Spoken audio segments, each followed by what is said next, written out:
basado en las teorías de George Kennan, que fue célebre por ahí, si no me equivoco, 1947 o 46, que incluso fue, diría yo, pues el ideólogo de la doctrina Truman, que luego Truman lo arrojó debajo del autobús. Pues así son los políticos. Te usan y te tiran. Y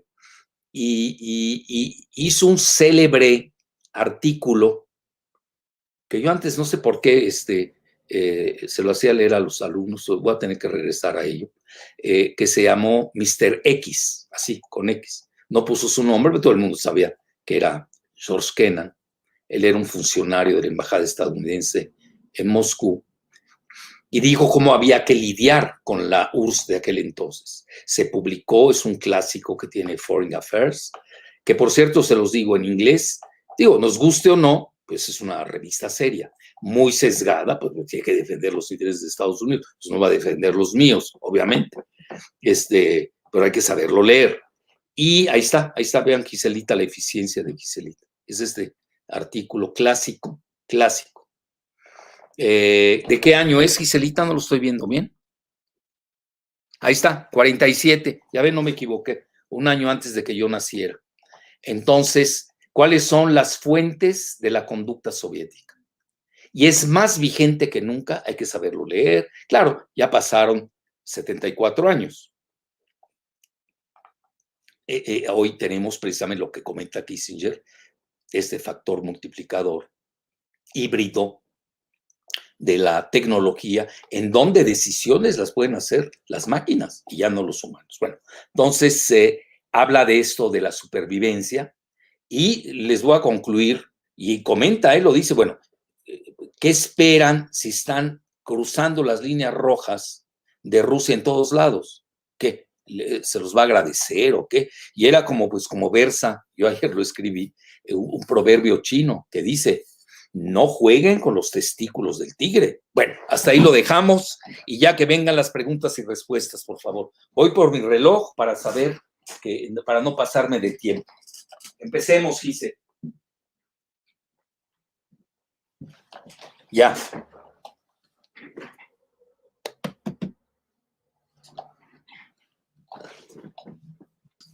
¿Sí me escuchas? Sí, te escucho. Bueno, adelante. Una pregunta reciente, apenas la acaban de subir. ¿Rusia y China tienen líneas rojas en común? Sí, obvio. Todo el mundo tiene líneas rojas.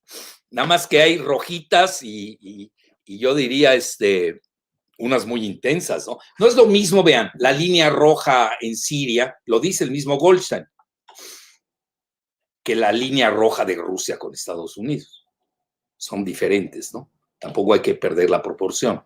Pero sí, muy buena pregunta. Yo diría, vean, hay una teoría que la manejan mucho en Estados Unidos, yo la veo más bien para azuzar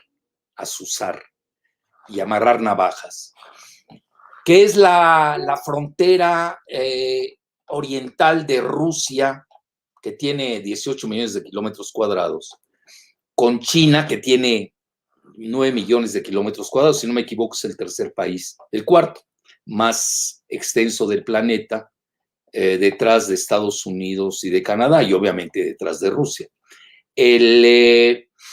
Se maneja mucho que como Rusia tiene un déficit demográfico, sobre todo en densidad por kilómetro cuadrado, tiene alrededor de 170, no me hagan caso, 173 millones. Bueno, yo soy semi-cualitativo y semi-cuantitativo, pero más cualitativo. Por lo demás lo puede uno buscar y no hay problema.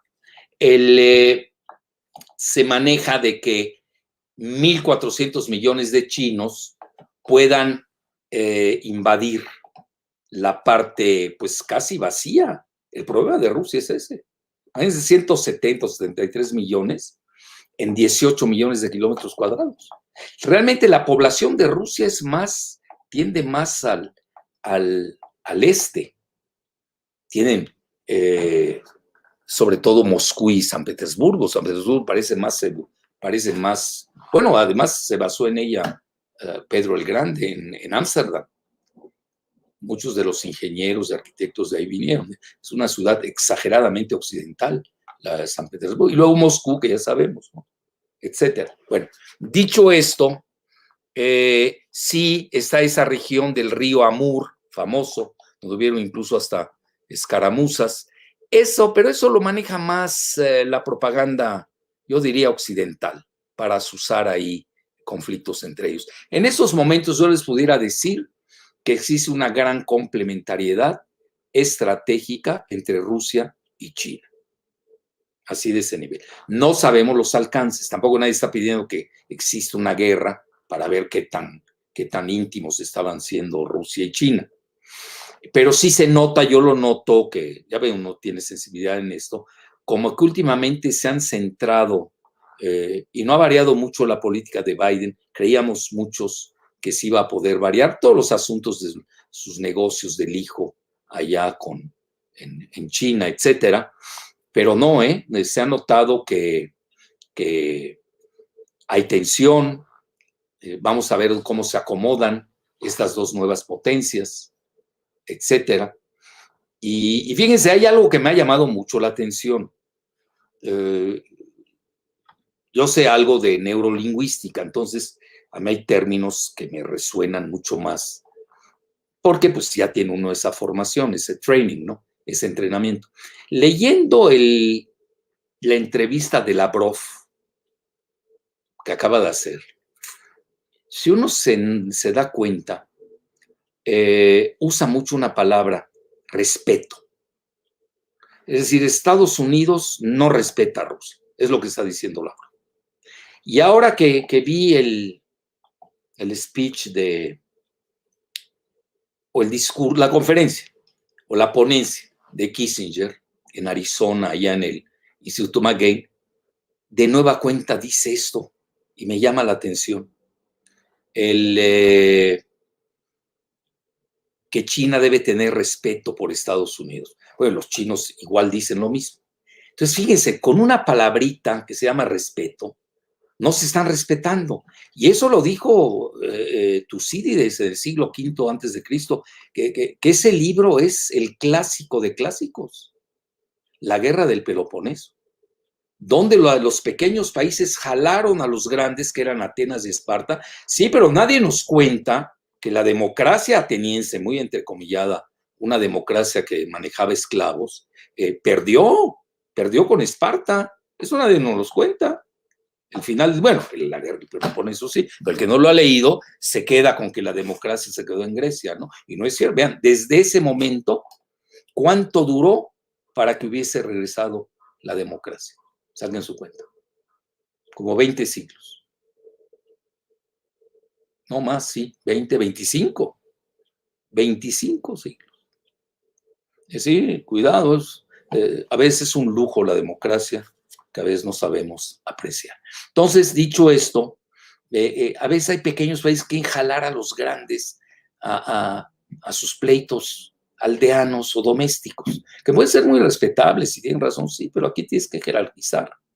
Por eso la visión de la estabilidad estratégica tripolar es fundamental. Si uno no parte de esa hipótesis, pues cae uno en los pleitos ahí de los países bálticos, del Cáucaso, de los Balcanes, de islas, el mar de China meridional, con lo de Taiwán, y no acabamos, porque todos los países tienen lo mismo. Por ejemplo, vean, yo que leo tanto la prensa china, ellos dicen, bueno, a ver, Estados Unidos está aquí en mi costa del mar meridional, o el mar del sur de China, y me está asusando a Taiwán y rompe los acuerdos que habíamos hecho con Kissinger y con Nixon en la década de 1970. Y quieren que se dé la secesión de Taiwán contra China, ¿no? Y nosotros a ver si nos aceptan meternos al Mar Caribe o al Golfo de México o a México. Digo, ya para estar ahí. No los dejaron ni hacer un tren de México a Querétaro, que no es por la gaviota, no vayan a creer que es por la Casa Blanca y la gaviota, eso es para retrasados mentales. Realmente le pegaron porque pues había tenido acuerdos muy fuertes con China, que un día ya los hablaremos, y aquí le metió Estados Unidos, no línea roja, les metió muros rojos a China. Y ahí viene el TEMEC implícitamente. México no puede tener acuerdo, bueno, lo leo entre líneas, ¿no? Con China sin la aprobación tanto de Estados Unidos como de Canadá. Bueno, entonces no sé si eso quede contestado. En eso más yo no ve, sí las hay, todos los países tienen sus líneas, a nadie le gusta, es como tu casa, pues tú tienes tus límites catastrales. No creo que a alguien le gusta que se los invadan, ¿no? Ahí va a depender mucho de la fuerza también. Hay países que son consubstancialmente irredentistas. Los hay. Así es, hay otros que no. Entonces, mucho va a depender de eso. Bueno, muy bien. La siguiente. Sí. Si la periferia inmediata. Tienes de línea roja, Giselita. Sí. Ahí está otra línea roja, ¿ya la ven, Giselita? Bueno, síguele. Si la periferia inmediata y su acceso a los mares son la línea roja para Rusia, ¿sería Ucrania una línea roja para Estados Unidos, tal como Polonia lo fue en 1939 para los aliados, o sería una Checoslovaquia?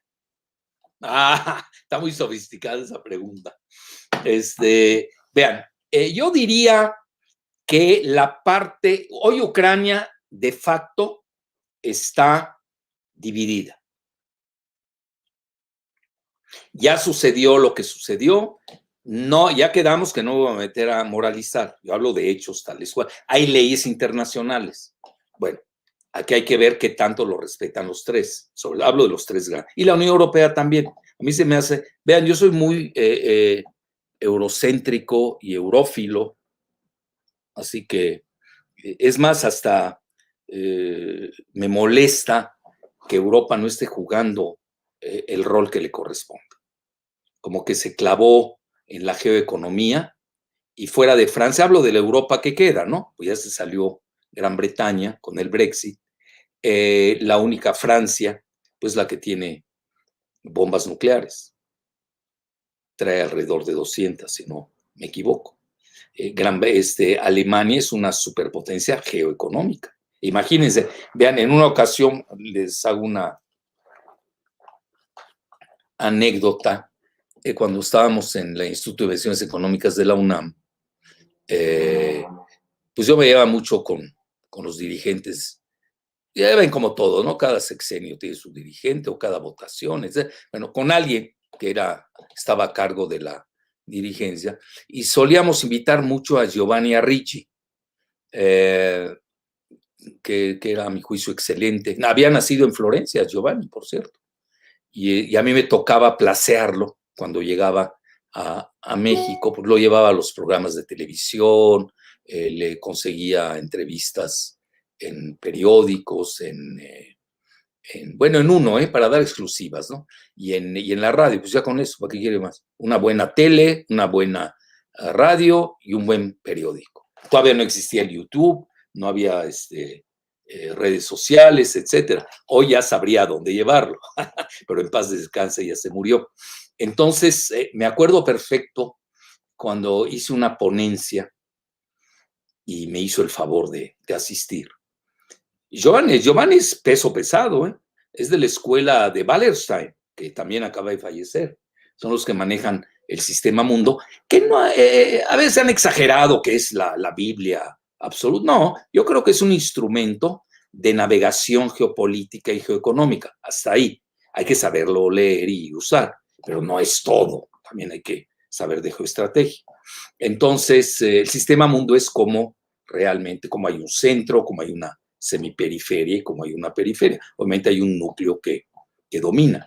En ese momento me acuerdo el G7 era omnipotente. Vean, para no hacer más largo esto, cuando empiezo a dar, yo me metí mucho en la cuestión geoeconómica y empiezo a dar los datos y donde Alemania pues, era fulgurante. Y recuerdo su comentario, en paz descanse, al final dice, bueno, ¿Alemania perdió o ganó las 2 guerras mundiales. Fíjense. Es decir, ya había superado a Gran Bretaña.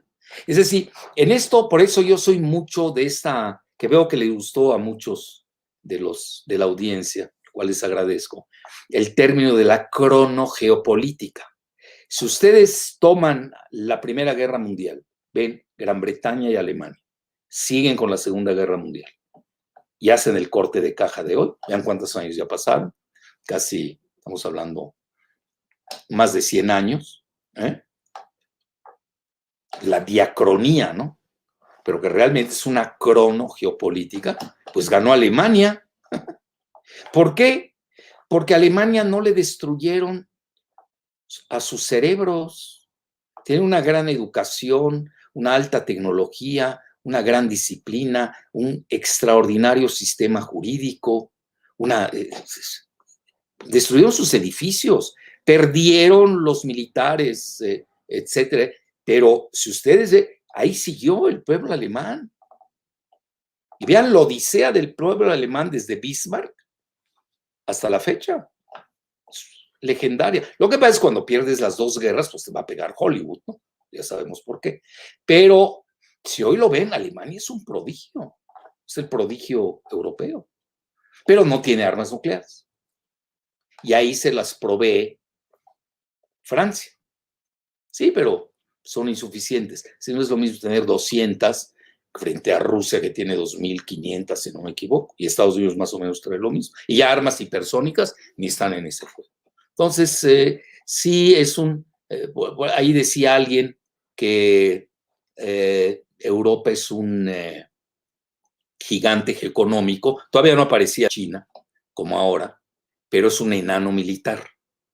Y luego está muy dependiente de Estados Unidos todavía, con la OTAN, etcétera, etcétera. Entonces ahí tenemos muchos, pero sí me impactó lo que comentó Giovanni Arrighi, de que cuando me hace la pregunta, bueno, y que si lo vemos así en esta línea longitudinal geo o cronogeopolítica, diacrónica, día a través, pues ganó Alemania. Increíble, le ganó a Gran Bretaña al final del día. Bueno, en términos multidimensionales, no unidimensionales, pese a que le pegan primero con el Tratado de Versalles, luego le pegan con todas las reparaciones de guerra, etcétera, etcétera. Muy bien, sigamos, Giselita. Le voy a dar más rapidez para ya irnos exactamente a la hora, a las preguntas. ¿Qué opinas acerca de la nueva organización militar de Estados Unidos para el espacio y la nueva Unión Aeroespacial de Rusia y la Agencia Espacial de China? ¿Será esta una reacción para delimitar líneas rojas espaciales? Bueno, esa sí es, parece, si no se ponen de acuerdo, pues van a tener que ponerlas, sin duda alguna. Se tienen que poner de acuerdo. Y vean, no me gustó que ya porque ahí había una cierta cooperación entre Rusia y Estados Unidos a nivel espacial, con esta agencia interespacial, ya saben. Ya Tesla, todo el equipo de SpaceX ya se salió, ya no van a tener mayor colaboración con Rusia, y Rusia y China empiezan a tener ese tipo de colaboración. Por lo que leí, es solamente en lo que se refiere a la Luna. Todavía no sabemos si va a seguir más allá. Vean, hay que decirlo, Estados Unidos ahora con lo que hizo la proeza que acaba de hacer en Marte, ahí sí les ganó. Pero vean, también hay que matizar. China apenas va a empezar la odisea en Marte. A Rusia como que no le interesó. Fíjense, siendo la ex-URSS, no les interesó mucho Marte, no le dieron, porque no hay oxígeno, muchas características que ellos llegaron a la conclusión que no era un ámbito donde ellos querían entrar y participar. Acuérdense que siempre la pionera espacial siempre fue Rusia, acuérdense del famoso Sputnik. Bueno, la URSS, los soviéticos. Ya ahora, hoy, hay que reconocer lo que acaba de hacer el dron, bueno, el helicóptero robótico, Ingenuity, del de este robot Perseverance, pues es extraordinario, hay que reconocerlo. Es decir, por eso yo les digo, ya han llegado a un nivel de gran sofisticación tecnológica, tanto Rusia como Estados Unidos y China, no lo estoy diciendo en orden. Lo ideal sería es que si no pudieron hacer la paz en tierra, que por lo menos la hagan en el espacio. Pero obviamente sí se van a delimitar zonas, como siempre, ¿no? Los territorios. Esperemos que se pongan de acuerdo en el espacio y para exportar su acuerdo en el espacio al planeta Tierra.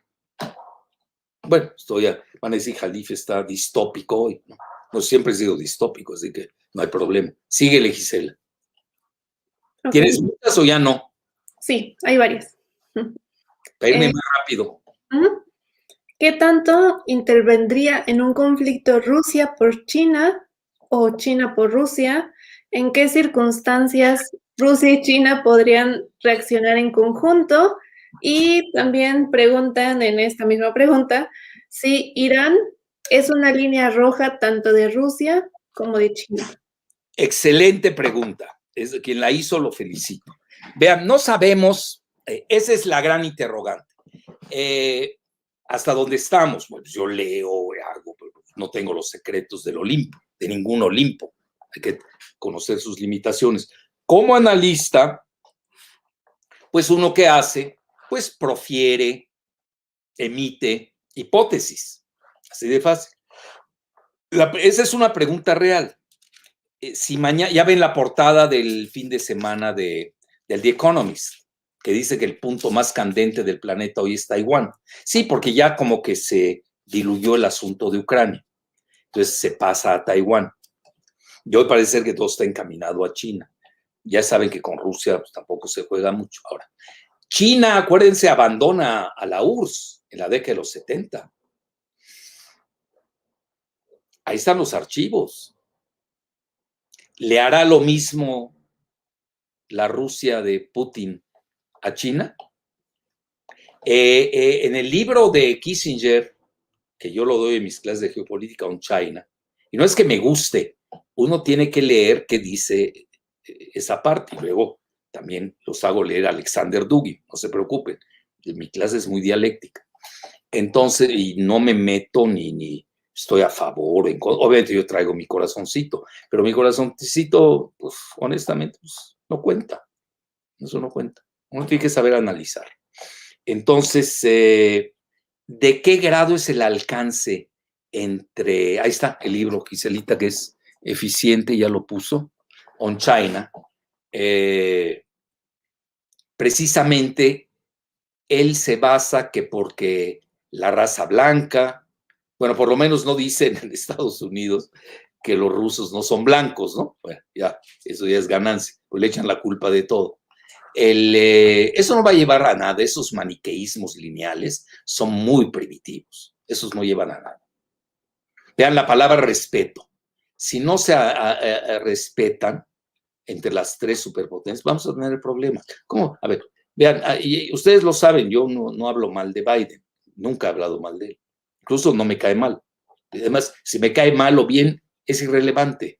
Aquí hay lo que hay que analizar. Pero ya ven que hasta medio lo defendí diciendo que lo habían empinado por Stephanopoulos, que es un estenógrafo de los Clinton y de los Podesta, que les encantan las pizzas.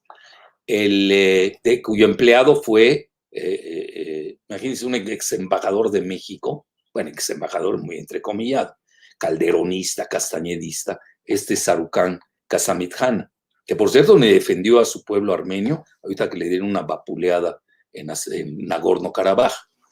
Entonces,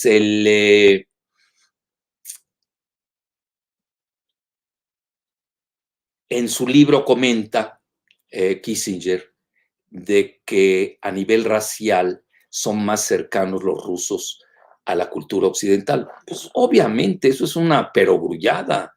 Los que han querido sacar a Rusia de Europa es Estados Unidos, desde Clinton y Obama. No lo hizo ni Reagan. Ni Reagan llegó a ese nivel. Con eso les digo todo. Bueno, entonces, en conclusión, no sabemos los alcances. Esa es la realidad. Muchas veces son cosas secretas. Si pasa algo ¿ustedes creen que no lo tienen preparado? A eso se dedican. A ver, si mañana hay un evento entre Estados Unidos y Rusia, pues China va a tener que operar, ¿no? En su lado oriental. Viceversa. Tiene que o se queda neutral Rusia frente a una conflagración en Taiwán o en el Mar del Sur de China. Tiene que optar. Yo hasta donde veo, no sé, no lo sé, hablan mucho de asociación estratégica. What does it mean?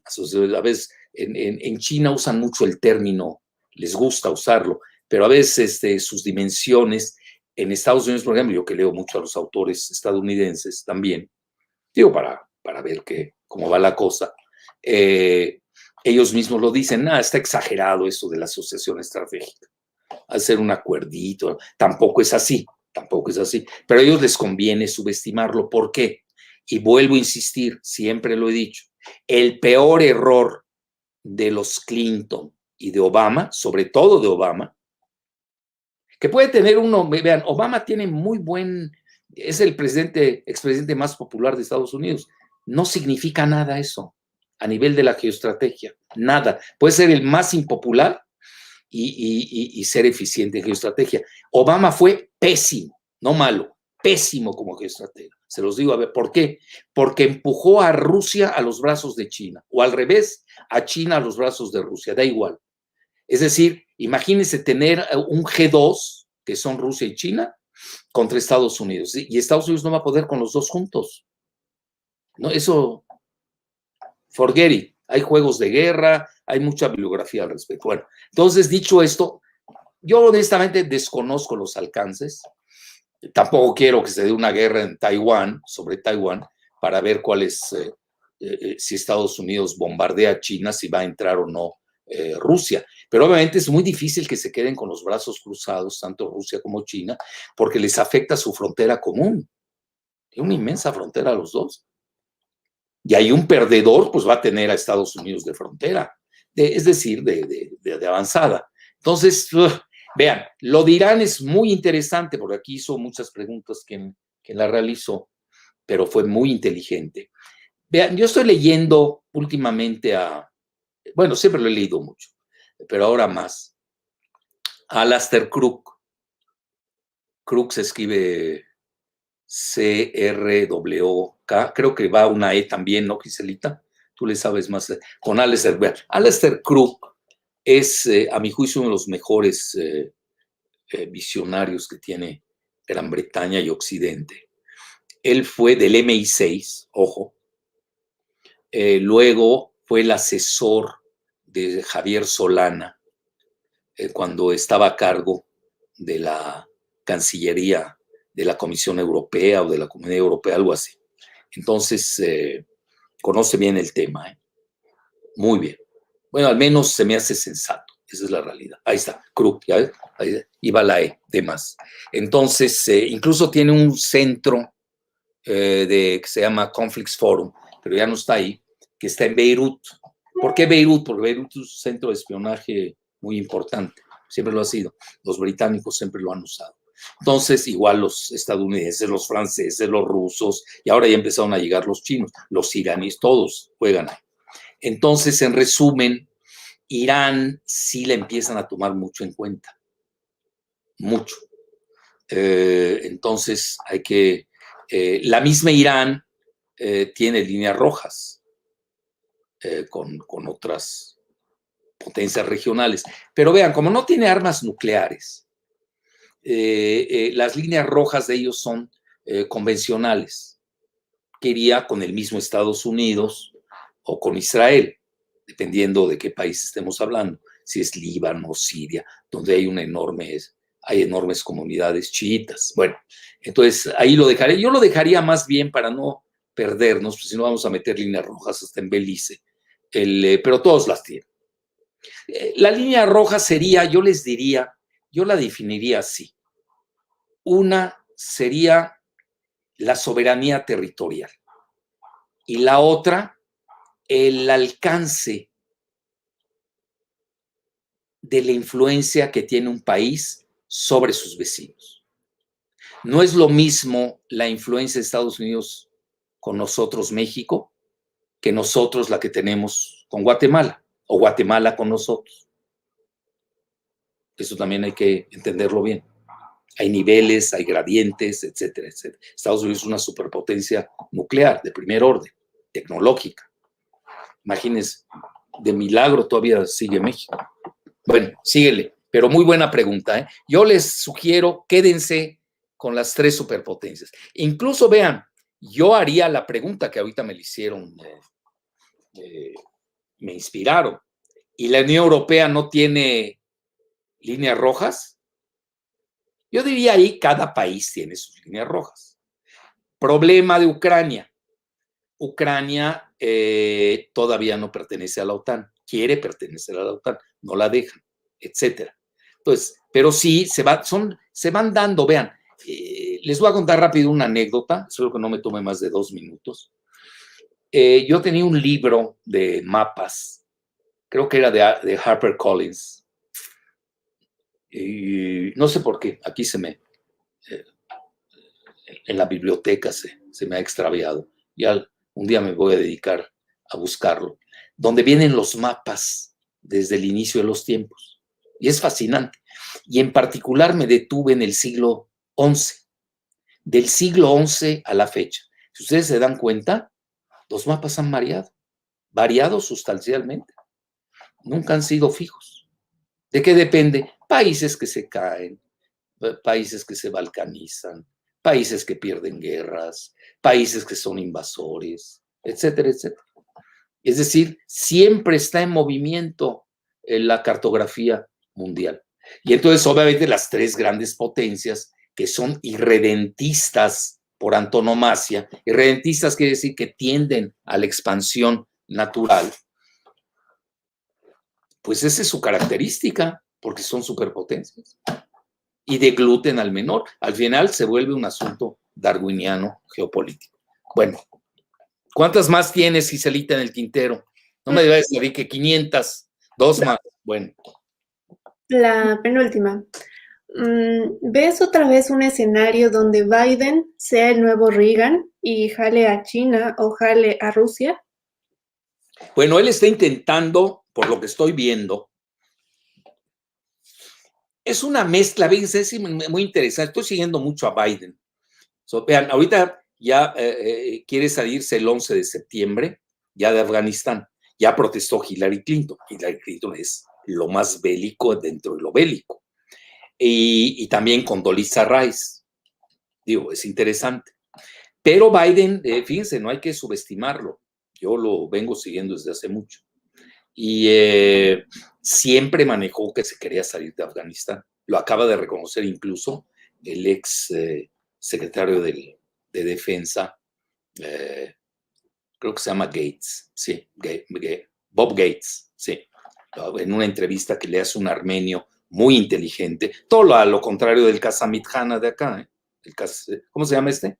El Sarucán, el juniorcito es de Casamidjana, el que no sabe nada de nada, no sé, ahí lo impuso Castañeda y Calderón, lo pusieron de embajador y luego se va de empleado, ofende al país que representó. ¿Cómo te vas de empleado con los que dicen que recibías órdenes de ellos? Así de fácil. Con los Podesta, ya ni siquiera con los Clinton. Deleznable totalmente. Entonces, le hace una entrevista Ignatius, que yo lo sigo mucho en el Washington Post. Es que, mira, yo ya te voy a cumplir 73 años. O sea, yo conozco más por cúmulo y aparte por diablo. Entonces, es doble, ¿no? El conocimiento. O sea, los conoce uno a todos. Es como le digo a mis alumnos, no se preocupen, tú todavía tienes 21 años o 25, te faltan 50. Imagínense el cúmulo de datos y si uno trae buena memoria y trae buena hipótesis, pues obviamente pues te acuerdas de todos los grandes actores, no de los mediocres, ni los registras. Es como acordarse de los números de teléfono que uno tiene, ¿no? De de toda la vida, pues es imposible. Entonces David Ignatius le hace una entrevista en el Washington Post a Bob Gates y comenta eso, como siempre Biden ha querido salirse de Afganistán. Él trae su análisis. Vean, Biden está apostando a ganarle a Rusia por la vía demográfica, siempre lo dijo. De eso nunca lo olvidaré. Yo creo que a él le debo empezar a analizar la cuestión demográfica. Digo, Rusia dice se va a acabar por dentro como porque no están teniendo hijos. Bueno, ahorita están en natalidad casi cero, están casi a la par que Alemania. Aquel día que estaba revisando datos de la CIA al respecto, me llamó la atención. Es decir, muchos países del G7 también están ya en la tercera edad. Japón tiene ese problema. Japón, si sigue así, desaparece en 2 generaciones. Estados Unidos, adivine quién está sosteniendo a Estados Unidos. Su tasa de natalidad. La fuerza biológica azteca nos la deben. Vean ustedes el crecimiento exponencial de los centennials mexicanos. Tremendo.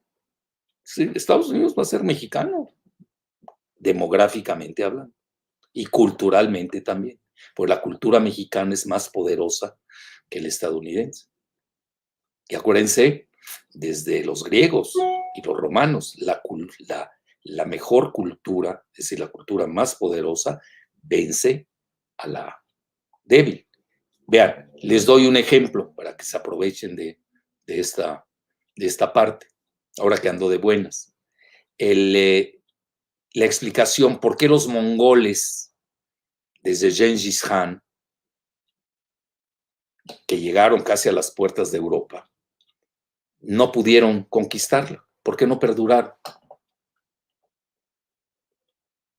Ahora que hace la pregunta soy yo. Hay que estudiar las civilizaciones. Porque las civilizaciones que invadieron eran superiores. Así de fácil. Los budistas tienen una civilización superior a la de los que eran nómadas mongoles. Es decir, al final la civilización pesa. Los islámicos igual. La civilización islámica es superior. Y la civilización cristiana fue superior.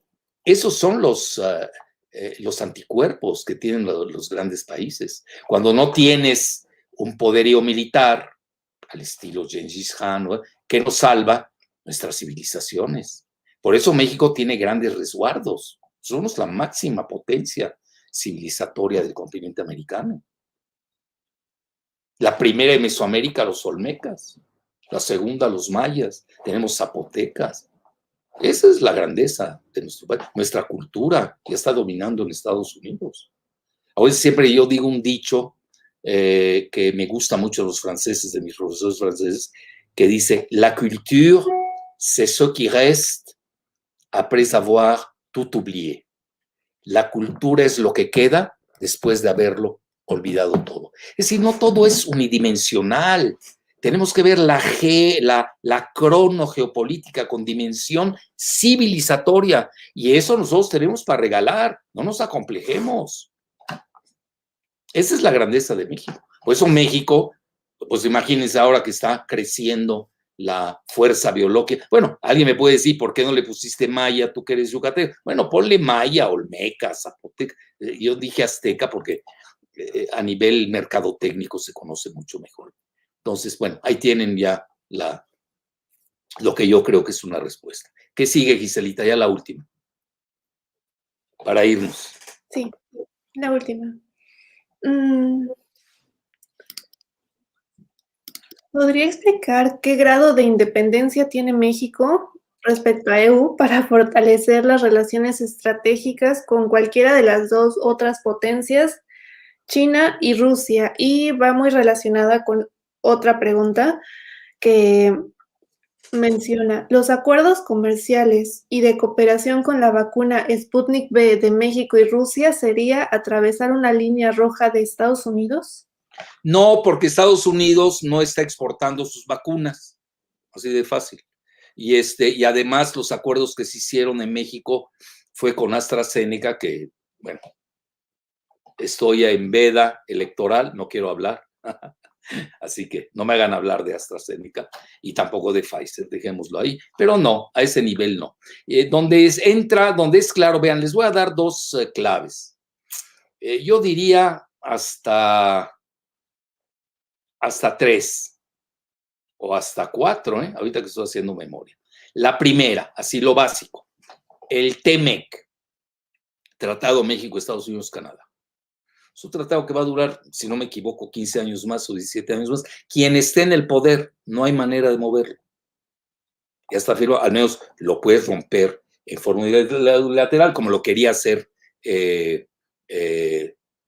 Trump, cuando nos amenazó de propinarnos la baja de tarifas, elevar las tarifas. Bueno, no tenemos margen de maniobra, se los digo abiertamente. México no tiene anticuerpos. Los anticuerpos son civilizatorios, son de carácter. No lo estoy viendo últimamente. Vean, se los digo y no por echar tierra. Cuando ustedes ven que hay, entre comillas, gente que vive en México, que se dice mexicana, y le exigen a Biden de que prácticamente vengan, invadan para derrocar al presidente López Obrador. 2 artículos, 15 de marzo de Krause y 30 de abril de Castañeda, del Goodman, ¿no? Bueno, ¿qué es eso? ¿Qué es eso? Pues ya te vuelves dependiente, quieras o no. O sea, quieren que nos invadan, ya, abierta. Bueno, no lo dicen así, pero es un intervencionismo de facto. A ver, ¿cómo va a entrar Biden? Pues va a enviar a sus militares. Como que otras, sacas tus capitales, devalúas el peso. Pues es muy fácil pegarle a México. Somos muy vulnerables. 6 de los principales ingresos de México, 6 de los 6, 5 somos dependientes de Estados Unidos. Yo he hablado extensamente al respecto. Primer problema, tratados de Bucareli todavía no se publican, ya llevan 100 años, son secretos. Ahí tenemos cosas que hay que ver, ¿no? Bueno, 2, lo que dijo Brzezinski en 1970. Abiertamente. Acuérdense quién es Brzezinski, es el que hace el libro La Sociedad Tecnocrática. Es el teórico real geopolítico de la globalización. La globalización no es nada más financierista. Cuando dice, no queremos un Japón en la frontera. Entonces, ¿qué se volvió México un país maquilador? No nos dejan caer mucho, pero tampoco nos dejan subir. Ahí nos tienen. Ahí van equilibrando, ¿no? Que no se metan Rusia y China a México. Eso es lo que tienen que ver Estados Unidos. Y ahí van vigilando todo. Ahora es que México no solamente tiene 2 fronteras, que es el norte y el sur. También tenemos 2 fronteras, dicho por ellos. Bueno, ya el sur, ya lo consideran muchos estrategas estadounidenses, la región de la frontera de México con Guatemala, la consideran el sur de Estados Unidos, el verdadero. Son cosas fuertes. Ahorita no quiero andar en eso. Luego también se hablan de una frontera vertical. Eso es un término muy fuerte. ¿Por qué vertical? Porque cuando entran los migrantes, se abren el abanico, igual que México. Vean con el mapa de México, véanlo cómo es. Se abren y para penetrar en varios puntos de los 3,000 y pico de límites con Estados Unidos. Pues hay varios tipos de frontera que ya con México, etc. Entonces, ahí tienen otro asunto, lo que dijo Brzezinski, el TEMEC, que hay vetos implícitos, y luego ¿qué más les podría agregar? Estamos en la zona del dólar, nos guste o no. Y luego la más importante a mi juicio, donde tenemos el traslape de 2 commands, el Comando Norte,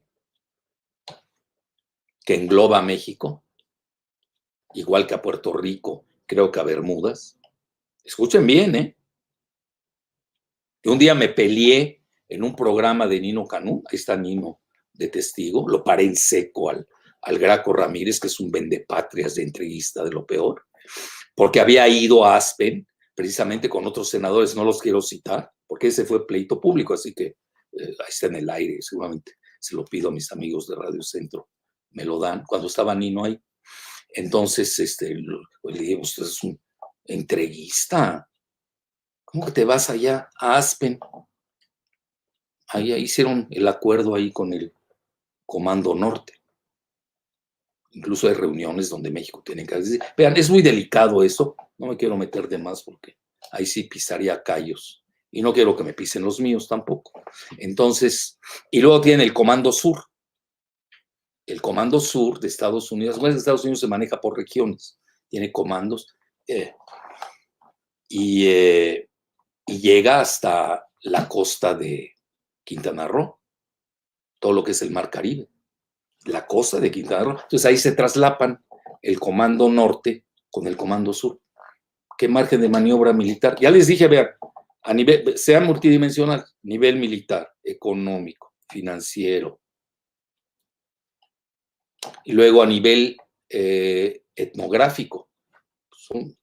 Tenemos ya casi, ¿cuántos mexicanos? No hay una buena estadística de cuántos mexicanos hay en Estados Unidos, pero yo siempre he dicho que a ojo de buen cubero andan en 55. Y curiosamente el ex embajador Landau lo escribió en un tuit, ahí lo puso. ¿Te acuerdas, Iselita, que lo sacó en un famoso tuit?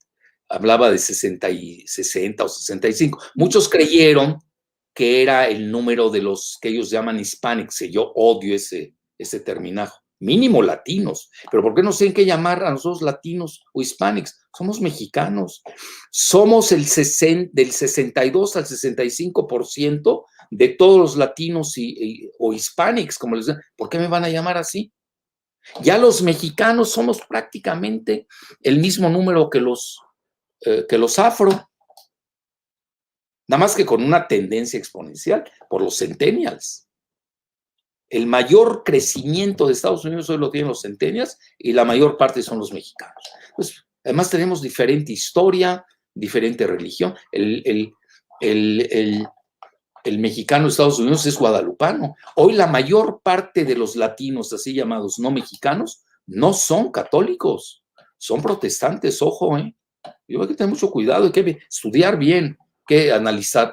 Si uno no estudia bien, no puede hacer buenos diagnósticos. Entonces, dicho esto, estamos muy compenetrados. Vean, yo siempre fui hasta de la idea de hacer la Unión Norteamericana con todo y mexicanos. Entonces, aquí hacen uniones de Norteamérica, que así se llama, bueno, esto lo manejó mucho el ITAM. Vean ustedes, yo que soy de la UNAM, nosotros, vean nada más el logo de la UNAM. Vean, es del Río Bravo, que ni en eso nos ponemos de acuerdo. Para Estados Unidos es Río Grande, para nosotros es Río Bravo. Es del Río Bravo para abajo. Y el ITAM es el que mete el concepto, bueno, obviamente ordenados por Estados Unidos, no del Comando Norte, pues eso ni lo entienden, pero sí de Norteamérica. Ellos hablan mucho de Norteamérica, pero sin mexicanos. No, vamos, con todo y mexicanos, que venga la Unión, tipo la Unión Europea, pues se puede dar, ¿por qué no? Yo no estoy cerrado a esa. Realmente, de facto, estamos. Vean, esas tendencias son muchas veces irreversibles. ¿Saben? ¿Cómo expulsan a 50 o 60 millones de mexicanos de Estados Unidos? Imagínense el costo que eso cuesta. Costo a todos los niveles.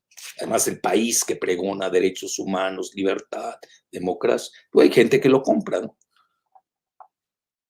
Pero lo que sea, esa es la realidad. Yo puedo ser prorruso, pro-chino, pro-iraní, lo que sea, pro-europeo. La realidad mexicana es esa. Luego, nuestros nexos muy fuertes que tuvimos con Europa, con España, pues la mayor parte de la población de México es de origen español, nos guste o no. Vean, nada más con que vean los intercambios comerciales, no necesitan perderse. Los vuelos de los mexicanos, ¿a dónde vuela el mexicano? Vuela más a Europa y Estados Unidos que a Sudamérica, que a Guatemala. Mexicanos no conocen ni qué es Guatemala, ni Belice. Bueno, creo que los que viven en Quintana Roo, eso les digo todo. Bueno, ahí lo dejo. ¿Ya no tienes ni una más ya para irme, Giselita? No. Bueno, pues hasta la próxima. Les agradezco su atención.